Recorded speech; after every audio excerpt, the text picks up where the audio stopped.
السلام علیکم ورحمۃ اللہ تعالیٰ وبرکاتہ۔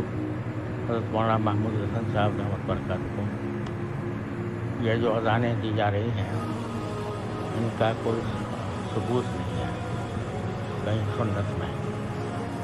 بعض لوگوں نے اپنے تجربے کے طور پر ذکر کیا ہے، لیکن اس سے اعتراض بھی کرنا چاہیے۔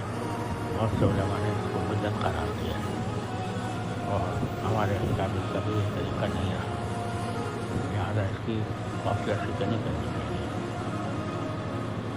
اور جو آپ نے حضرت والد صاحب رحمۃ اللہ نے کا انٹرویو بیان فرمایا، تو الحمدللہ یہ